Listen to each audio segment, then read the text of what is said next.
तुम्ही महायुतीतनं बाहेर पडणार का? म्हणजे तुमची बंडखोरी आहे किंवा अपक्ष लढवणार? मी बंडखोरी एक लक्षात द्या, मी दोन दिवस मी सांगतोय, बंडखोरी हा शब्द इथे लागूच होत नाही.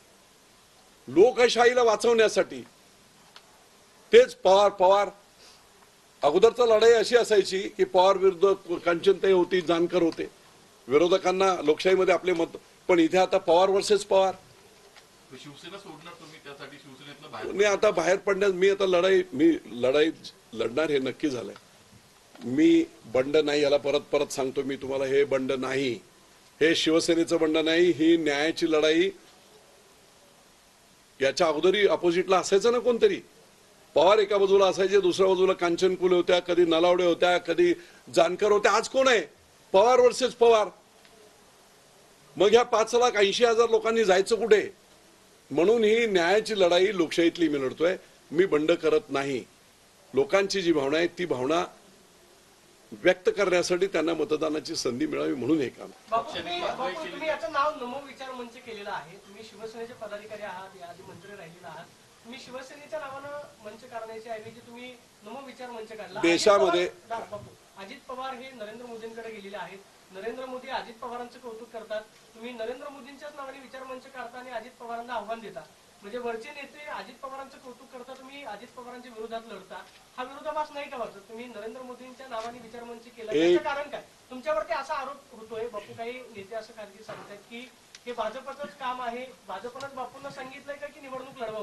ते एकदा स्पष्ट करा. बिलकुल नाही, कोणत्याही नेत्याशी चर्चा नाही. माझी चर्चा, मी फिरलो सगळ्या मतदारसंघांमधून, लोकांनी मला काय सांगितलं. मी काळूबाईच्या मंदिरामध्ये राख नावाच्या गावात गेलो होतो. मंदिराला भेट दिली, सतरंजीवर 200 लोक होते.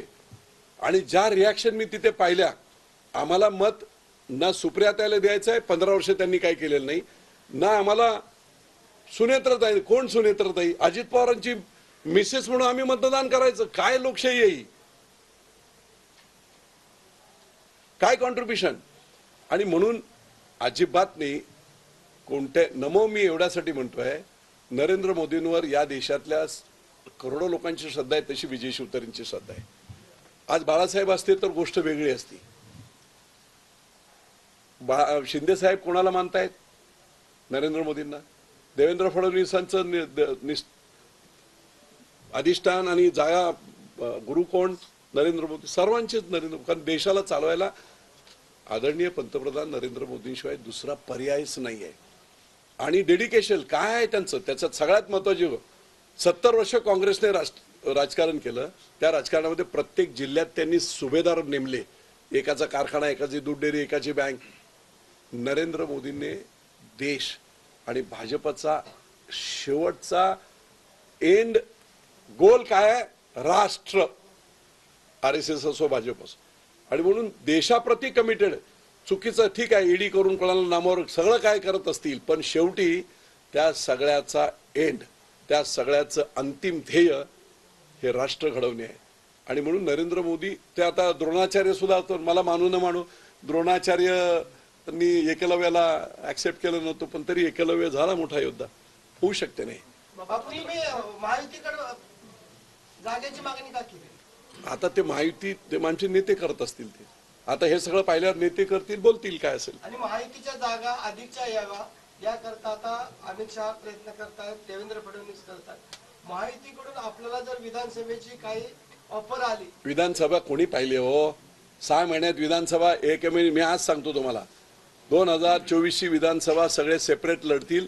सेपरेट लढले नाहीत आम्ही सगळे, तर आयते उमेदवार पवार साहेबांना आणि उद्धव ठाकरेंना मिळतील. होणारच नाही, ते पोस्ट अलायन्स होईल. आणि विधानसभा कोणी पाहिले? आज लोकांची मानसिकता काय, लोकांची मागणी काय, त्याला साथ देणे हे नेत्याचं काम आहे. ते मी करतोय. विरोधकांची मूठ बांधणार का तुम्ही? हर्षवर्धन पाटील नाराज आहेत. ते आता काय सगळं सांगू काय? ते बापू, तुम्ही आता एकीकडे